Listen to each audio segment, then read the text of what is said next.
Bueno, muy buenas noches. ¿Cómo les va? Este es el resultado de la encuesta de hace un ratito. En tu opinión, es decir, ¿qué pensás vos cuando la mayoría de la gente, cuando las personas están en una situación sin salida, qué atinan a hacer? ¿Buscar a Dios o buscar culpables? Vos y yo y un montón de gente que opinó puso que el 73%, es decir, el 73% opinamos que la mayoría suele buscar culpables. El título de la reflexión en esta noche es Cuando no veo la salida. ¿Qué hago cuando no veo la salida? Bueno, me pongo los lentes, puede ser, conecto el GPS. Pero estamos hablando durante todo este mes, el nombre de nuestra serie es Elijo Creer, y la idea es que en esta noche, pensando un poquito entre todos, sigámonos convenciendo de que, por ejemplo, en situaciones cuando no vemos la salida, lo mejor que podemos hacer es elegir creer. Yo no sé si te pasó alguna vez, capaz que manejando en alguna ruta que no conocías, no sé, en un estacionamiento de esos grandes que a veces no sabes para dónde agarrar, o jugando en el laberinto de los cocos.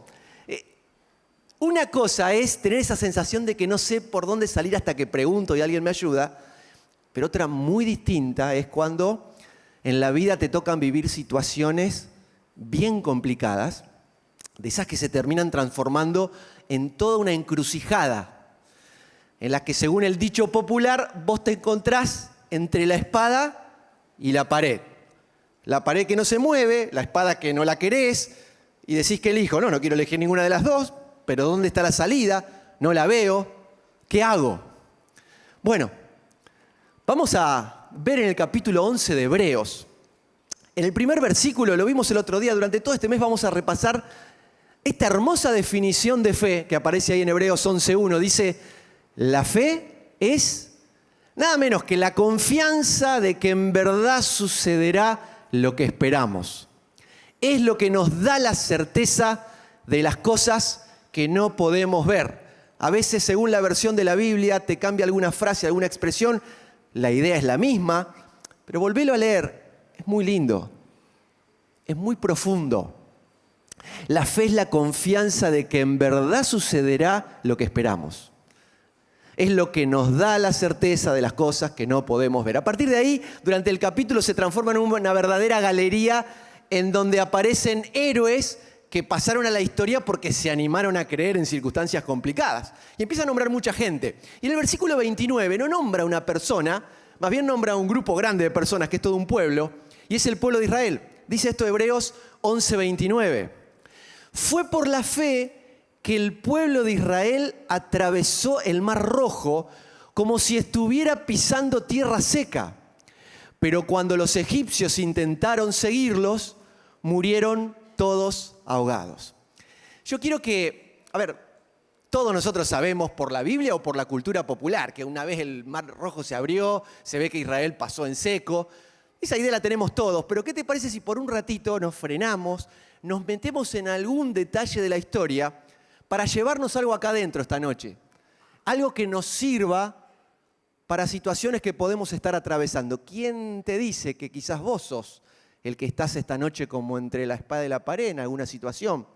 Y si no lo estás, en algún momento te va a pasar seguramente. Así que yo quiero que veamos 3 cosas que le pasaron a Israel y que te suelen o te pueden pasar a vos. La primera,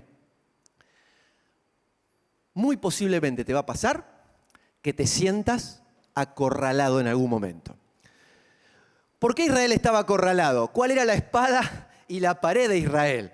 Bueno, Israel venía de vivir una de las páginas más oscuras de su historia.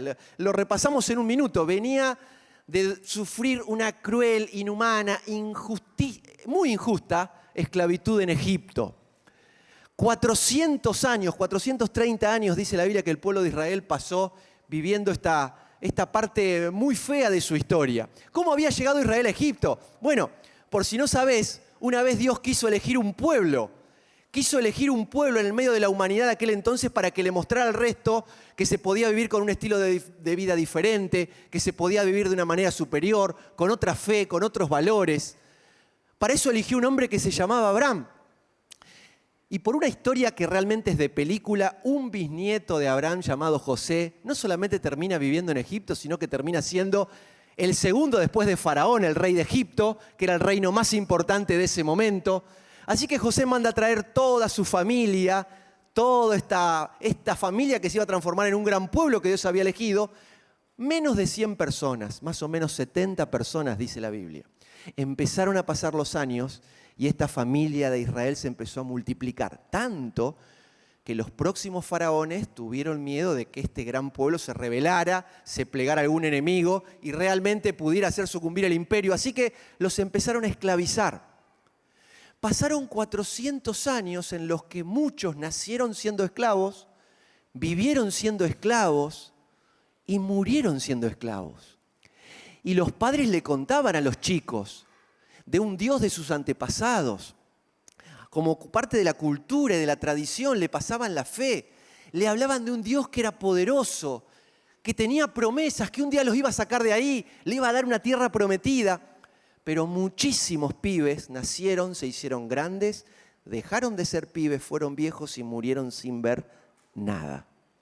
Y llegó un momento, el momento señalado por Dios en la historia, y Dios llama a un tipo que se llama Moisés para que sea el libertador del pueblo. Va y empieza a negociar de alguna forma con el faraón, un faraón que no quiere saber nada con dejarlos ir.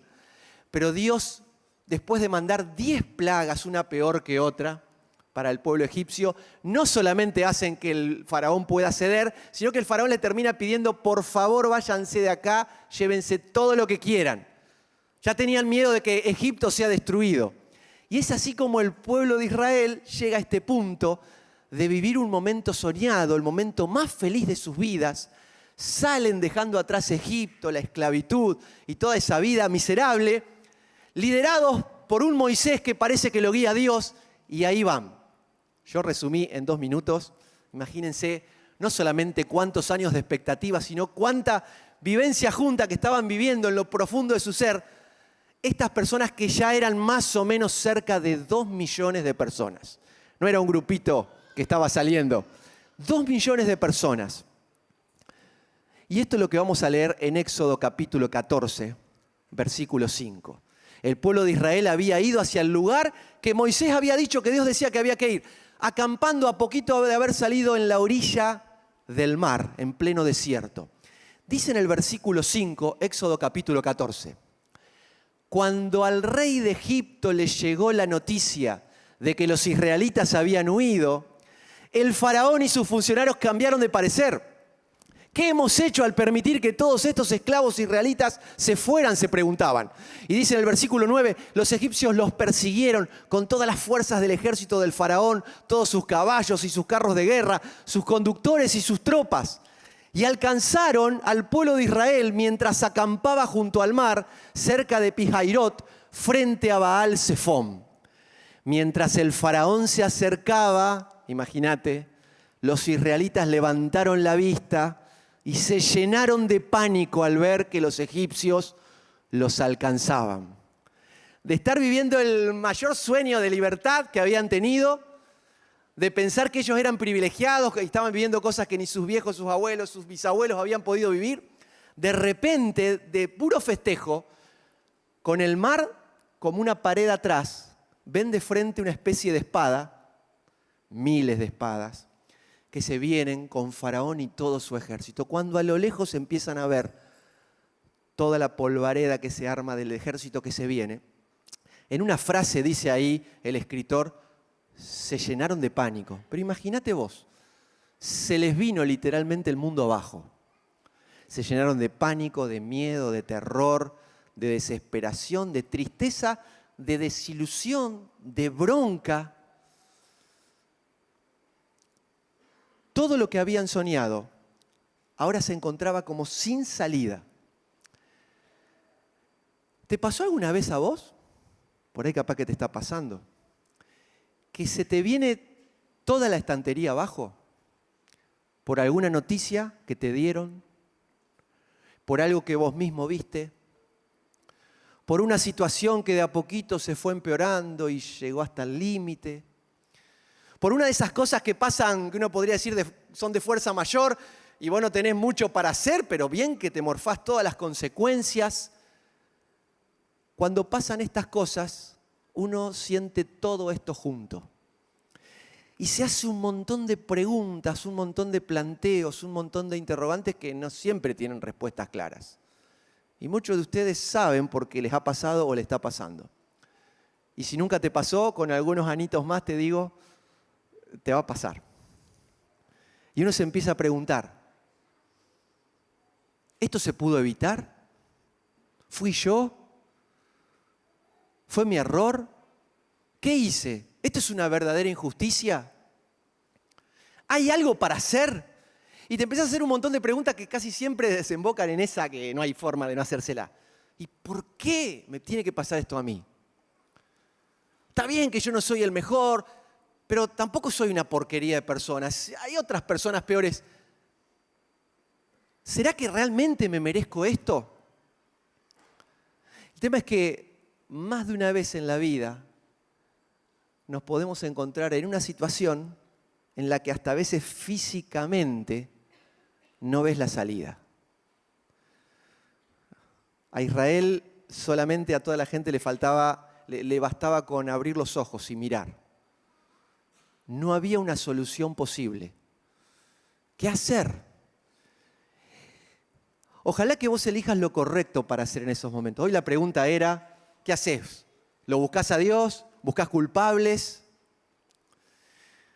La segunda cosa que le pasó a Israel y que te puede pasar a vos y me puede pasar a mí, es algo que no habría que hacer, pero a veces uno no puede evitar esta tentación de fantasear con volver atrás. Fíjate lo que dice el pasaje cuando sigue. Entre el final del versículo 10 y el principio del versículo 11, esto es de libro, es puro instinto, lo que casi todos solemos hacer. Dos cosas a la vez, casi juntas, instantáneamente y simultáneamente. Entonces clamaron al Señor, fue lo primero que les salió. Pero punto y seguido, coman esta versión. Y le dijeron a Moisés, eran del 73%, ¿por qué nos trajiste aquí a morir en el desierto? ¿Acaso no había suficientes tumbas para nosotros en Egipto? ¿Qué nos has hecho?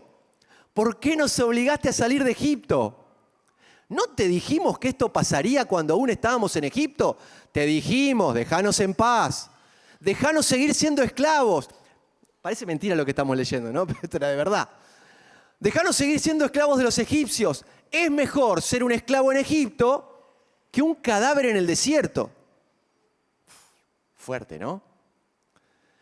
Las dos cosas juntas, y a vos te debe pasar como a mí. La primera, cuando te ves desesperado, uno tiende a levantar la vista al cielo y a buscar la ayuda sobrenatural. Señor, salvanos, Señor, ayúdanos, por favor, no nos dejes solos.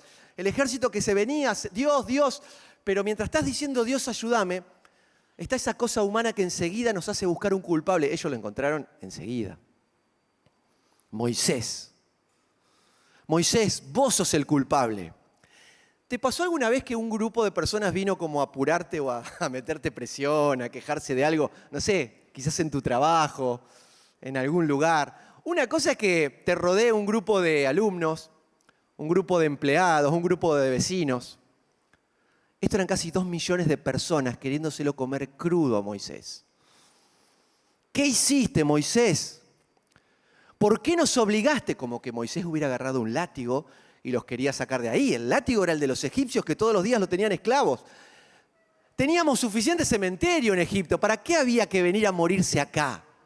Moisés, 2 más 2, 4. A ver, preferimos tener vida de esclavos, pero vida, respirar, seguir viviendo y no disfrutar de nuestra libertad como cadáveres en el desierto. No quisiera haber estado en el lugar de Moisés. 2 millones de personas echándote la culpa. Vos sabés que es muy curioso y muy llamativo que gente que había sufrido tanto empiece a decir estas cosas. Cuando vos lees más adelante la historia, en el desierto más de una vez, cuando algo se complicaba, le llegaron a decir a Moisés, por lo menos en Egipto comíamos esto, por lo menos en Egipto esto, por lo menos en Egipto aquello. Egipto, Egipto, Egipto. Qué loco, ¿no? Vos sabés que muchas veces nos pasa a nosotros Capaz que te ha pasado alguna vez. Sobre todo a los que alguna vez tomamos una decisión de acercarnos a Dios y de cambiar cosas, en algún momento el chip se raya y empezás como a juguetear con la idea de que capaz que estaría bueno volver a lo de antes, a volver atrás. Y sí, la pasé mal, sí, era horrible, sí, era muy feo, me hicieron sufrir, derramé sangre, sí, se robaron lo mejor de mi vida, pero ¿sabés qué? Y por lo menos sabía dónde estaba parado, era algo seguro. Todo esto de confiar en Dios y de creer en cosas que no veo, me estresa, me agota. Volver atrás, esta fantasía, este jugueteo mental que a veces se nos empieza a meter en nuestro corazón y nos puede llevar a tomar decisiones de las peores de nuestra vida. ¿Cómo somos los seres humanos? Pedimos, deseamos, soñamos con salir de cierta realidad que nos agobia. Un día se nos da eso, lo festejamos, damos gracias y somos felices, pero a la primera de cambio, cuando algo se complica, cuando algo no es como yo quiero, o cuando algo se demora más de la cuenta, quiero volver a esa realidad de la que hace un tiempo estaba pidiendo a gritos salir. Esto me suena muy a nene que no sabe lo que quiere, a ese nene que no hay un caramelito que le venga bien. ¿Sabes qué pienso que me gustaría a esta altura de la vida, y a vos también, no importa cuántos años tengas, que seamos personas maduras, que podamos entender lo que Dios va haciendo en nuestras vidas, las diferentes etapas, y poder ver y tener paciencia y sobre todo tener fe y elegir creer en las cosas que Él puede hacer. Ojalá que cuando la situación te acorrale, porque te va a pasar, ojalá que tu primera reacción no sea la de querer volver atrás. Israel a esto lo tuvo que decidir muchas veces. Vas a ver más adelante en la historia, antes de entrar a la tierra prometida, cómo Israel tiene que volver a decir, Dios no nos trajo hasta acá para volver atrás. Nos trajo acá para darnos eso que nos prometió, para que podamos conquistar esa tierra que es para nosotros. Ojalá que más allá de tu edad, de tu experiencia y de lo que te pueda estar pasando, no seas de esos que empiezan a barajar la posibilidad de que por lo menos antes, de que por lo menos allá, de que por lo menos en otro momento, había cosas que eran más seguras. La tercera cosa que le pasó a Israel, y que ojalá que nos pase a nosotros, cuando elegimos creer, terminamos viendo que Dios hace lo que es imposible. Tenés la pared, tenés la espada, no hay solución posible, no hay salida, pero nosotros tenemos un Dios especial, era el mismo Dios que tenía el pueblo de Israel. Fíjate lo que dice más adelante el pasaje de Éxodo capítulo 14, desde el versículo 13 dice, pero Moisés les dijo, había que decir algo cuando te decían todo lo anterior, ¿no? No tengan miedo, solo quédense quietos y observen cómo el Señor los rescatará hoy. Esos egipcios que ahora ven, y cada vez estaban más cerca, jamás volverán a verlos. El Señor mismo peleará por ustedes, solo quédense tranquilos. Luego el Señor le dijo a Moisés, ¿por qué clamas a mí? Dile al pueblo que se ponga en marcha. Toma tu vara y extiende la mano sobre el mar, divide las aguas para que los israelitas puedan pasar en medio del mar pisando tierra seca. Y volvé al 14, por favor. Ahí cuando Moisés les dice, gente, muchachos, chicas, amigo, amiga, cuando llega ese momento en el que vos ya te diste cuenta que no te queda nada para hacer, cuando vos ya ves que no hay opción y que la espada la tenés acá y que la pared es muy concreta, es el momento justo para abandonar tus intentos, tus fuerzas, tus planes, tus maquinaciones y ver qué puede sacar de la galera Dios. ¿Qué va a hacer Dios? Un Dios que promete que siempre va a pelear nuestras luchas y nuestras batallas. El Señor mismo peleará por ustedes. Solo quédense tranquilos. No me digan que me quede tranquilo cuando tengo el ejército ahí, Uno siempre tiene el instinto de que algo tiene que hacer. Pero hay veces en la vida en la que Dios permite que lleguemos a cierto punto y a cierta situación en la que realmente no te queda nada posible por hacer. Es ahí cuando tenemos que abandonar y ver cómo Dios va a hacer lo que va a hacer. Ahí estaba Moisés, con todo el pueblo atrás, con todo el mar adelante. Moisés no era Elsa de Frozen 2 para hacer así y que pase todo el pueblo por él. No la fueron a ver todavía, bueno, no se las voy a spoilear. Él estaba muy tranquilo. ¿Habrá estado tranquilo? Él parecía saber que Dios iba a hacer algo, pero hay que ser Moisés, ¿no? Decirle a 2 millones de personas, quédense tranquilos, esto termina bien. Dios le había dicho, estirá el brazo. En un momento no sé qué le habrá dicho Moisés a Dios, porque Dios le dice, ¿qué me pedís? No me clames, hacé lo que tenés que hacer. Lo admiro a Moisés, no quisiera ser él. Cuenta el pasaje más adelante, no vamos a leer todos los versículos, que Dios hizo levantar un viento poderoso que venía del este, de una forma que nunca volvió a pasar, la historia no lo registra. Un viento raro, poderoso, muy impetuoso, que hizo que de a poquito las aguas se empiecen a dividir. Se empezó a abrir un camino en seco, se armaron 2 murallas de agua en plena noche. Y cuando eso empezó a pasar, me parece que toda esta gente quejosa, incrédula, con ganas de volver a recibir latigazos, gente que ya estaba planeando rendirse y decirle, no importa, les pedimos perdón, volvemos a ser esclavos, le hacemos todas las pirámides que quieran, todas las ciudades que ustedes quieran. Esa gente empezaba a ver cómo de nuevo Dios no volvía a dejarlos solos. Parece mentira, pero no hacía muchos días que Dios había hecho unos milagros impresionantes con las plagas. Pero se olvidaron rápido. Cuando empezaron a ver que esto pasaba en el Mar Rojo, me parece que el corazón se les empezó a encender de nuevo. Y empezaron a creer que algo milagroso iba a pasar esa noche, como realmente pasó. Se abrió el mar, se abrió todo un camino, ellos entraron a pasar y a pasar. Cientos de miles de personas cruzando, increíblemente, mientras el ejército egipcio se acercaba cada vez más. Seguí leyendo el capítulo 14 después en tu casa. Cuando el último israelita llegó del otro lado, todo el ejército de Faraón, poderoso, con carros, con generales, iba más o menos por la mitad del mar.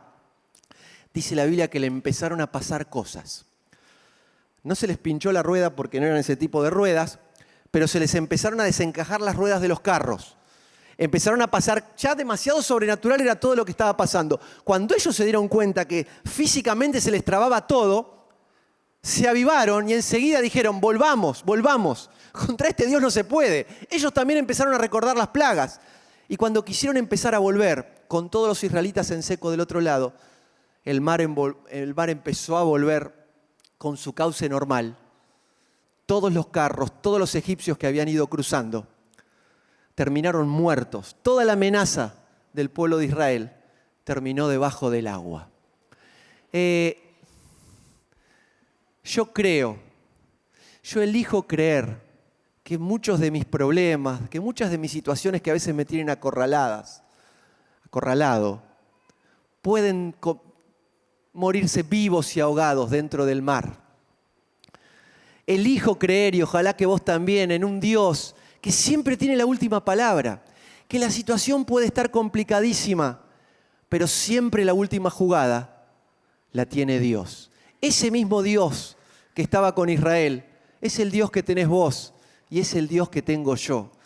Elijamos creer y no cometamos el error que cometió Israel de olvidarse cosas que habían pasado hace muy poco. ¿Te acordás cuando David estaba por ir a pelear con Goliat? El rey Saúl se puso contento porque había un candidato para ir a pelear con el gigante y que no pasaran vergüenza. Se desilusionó cuando vio un adolescente, un pibe que quería ir a pelear. El rey Saúl le dice, pibe, no podés. El gigante te va a destrozar. Y David, haciendo su 2 más 2, 4, con su lógica se acuerda y dice, señor rey, a mí Dios una vez me ayudó a pelear contra un oso defendiendo con mis ovejas y le pude ganar. Le pude ganar a un león, Dios me ayudó. ¿Por qué no me va a ayudar con este gigante que está ofendiendo a Dios? Israel no supo en ese momento decir, si Dios nos trajo hasta acá, si hizo todo lo que hizo allá en Egipto, ¿cómo nos va a dejar morir acá en la orilla?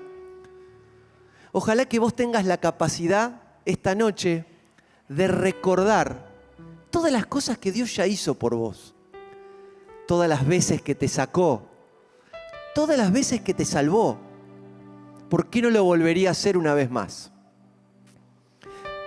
Qué lástima que tengamos tan mala memoria. Y quizás te estoy hablando a vos que no podés acordarte de una cosa que conscientemente Dios haya hecho en tu vida. Yo te invito a que elijas creer en un Dios que puede hacerlo todo. En un Dios que puede darte un estado mejor de ese estado de esclavitud en el que podés estar viviendo. Más de una vez miraste al cielo y dijiste, Señor, sácame de acá, sácame de esta realidad, dame algo mejor. Bueno, Dios escucha y Dios puede responder. Ojalá que tengas ganas de mirar para adelante, de no mirar para atrás. Y en una situación de encrucijada, poder buscar a Dios. Y de eso se trataba la idea de esta noche. Busquemos a Dios. ¿Qué te está pasando? No sé si es muy grave, si te hace doler un poquito el corazón, si te preocupa, te inquieta. Busquemos a Dios. Dios es un Dios que si quiere, abre el mar en dos. Dios es un Dios que si quiere, no sé cómo, pero la espada desaparece, o la pared se mueve o se cae. No sé, pero Dios es así. Y ya nos lo demostró muchísimas veces. ¿Por qué no elegir creer? Si no ves la salida, si no encontrás una solución esta noche, Dios te ofrece que vuelvas a creer en Él. Quizás no vamos a aparecer en el capítulo 11 de Hebreos, ya está escrito, pero ojalá que algún día mis hijos, mis nietos, la gente que te rodea, te recuerde como alguien que se animó a creer cuando no se veía nada. La fe es eso, tener la seguridad de que algo va a suceder, aunque todavía no lo veo. Yo te quiero invitar a vos, quien seas, y te esté pasando lo que te esté pasando, que puedas mirar a Dios con fe. No hace falta que se te venga un ejército encima para buscar a Dios. En este momento de tu vida, en vez de buscar culpables, algo que nos sale tan bien, busca a Dios. Quizás llegaste acá esta noche con bastante bronca y resentimiento por cosas que otros han hecho y que sentís que son responsables por lo que te está pasando. En vez de buscar culpables, seamos como ese 20 y algo % que busca a Dios. Si buscas a Dios, nunca está dicha la última palabra. Puede venir Faraón con todo el ejército junto. Te pueden haber pasado cosas que hoy sentís que tenés a toda tu familia en contra. Podés haber manejado horriblemente tus finanzas y estás en rojo hasta por las nubes. No sé lo que te esté pasando.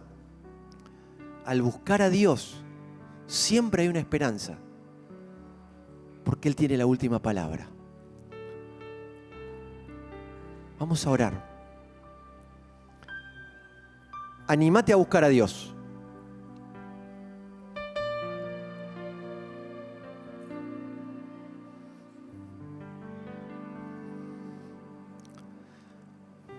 No importa la lógica de la situación. No hace falta describirla más.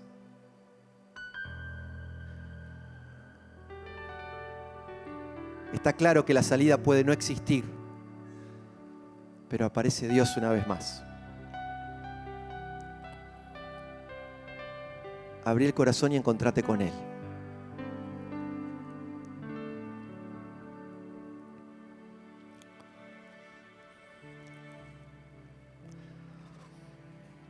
Muchas gracias, Señor, porque no solamente estás acá en la iglesia, estás en cada una de nuestras situaciones.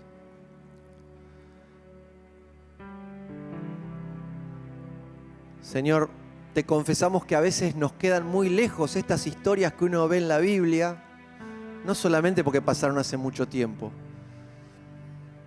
Algo adentro me dice que conmigo no va a pasar, que lo mío no tiene solución. Señor, te buscamos con fe, es decir, sin ver nada.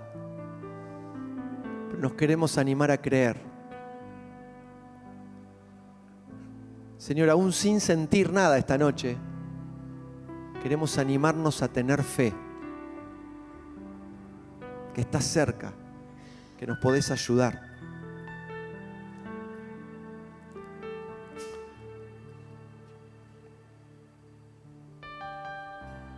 Conocés nuestra realidad, aunque nadie alrededor lo sepa, vos sabés por lo que estamos pasando y te buscamos. Como hizo Israel, clamamos por dentro, te decimos, por favor Dios, ayúdanos. No nos dejes solos. Danos esa respuesta que esperamos. Te buscamos con fe en el nombre de Jesús. Amén.